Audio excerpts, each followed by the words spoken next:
CM Revanth రెడ్డికి Congress party నుంచే ప్రమాదం పొంచి ఉందన్న కేంద్ర మంత్రి కిషన్ రెడ్డి వచ్చే ఎన్నికల్లో భారీ మెజారిటీతో మోదీ ప్రభుత్వం ఏర్పడుతుందని వెల్లడి.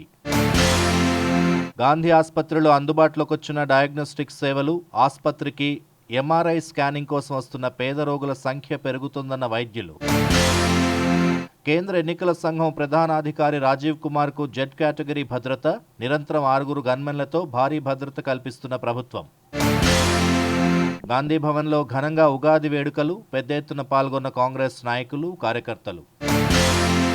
లిక్కర్ కేసుతో తనకెలాంటి సంబంధం లేదంటూ లేఖ విడుదల చేసిన కవిత 2.5 ఏళ్ల విచారణలో ఎలాంటి రుజువులు లభించలేదని వెల్లడి. బీజేపీ కార్యాలయంలో ఉగాది వేడుకల్లో పాల్గొన్న కేంద్ర మంత్రి కిషన్ రెడ్డి. కవిత రిమాండ్ గడువును ఈ నెల 23 వరకు పొడిగించిన కోర్టు, మధ్యంతర బెయిల్ పిటిషన్ను కొట్టేసిన న్యాయస్థానం.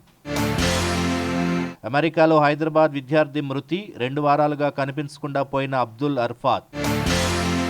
విశాఖ స్టీల్ ప్లాంట్ ప్రైవేటీకరణ జరగదన్న ఆంధ్రప్రదేశ్ బీజేపీ ఎన్నికల ఇన్ఛార్జ్ సిద్ధార్థనాథ్. కూటమి అధికారంలోకి వస్తే 5 ఏళ్లలో అమరావతిని ఏపీ రాజధానిగా చేస్తామని వెల్లడి. సైబర్ ముఠాల ఆట కట్టిస్తామన్న రాచకొండ సిపి తరుణ్ జోషి. సైబర్ నేరాల దర్యాప్తులో పోలీసులు సమర్థవంతంగా పనిచేస్తున్నారని వెల్లడి. గాజాలో మానవతా సంక్షోభం ఆందోళనకరంగా ఉందన్న భారత్. ఇది ఏమాత్రం ఆమోదయోగ్యం కాదని యుఎన్ఓలో భారత శాశ్వత ప్రతినిధి రుచిరా రాంబోజ్ వెల్లడి. గ్రేటర్ పరిధిలో మండుతున్న ఎండలతో ఉక్కిరిబిక్కిరవుతున్న జనం, రోడ్లన్నీ నిర్మానుష్యం.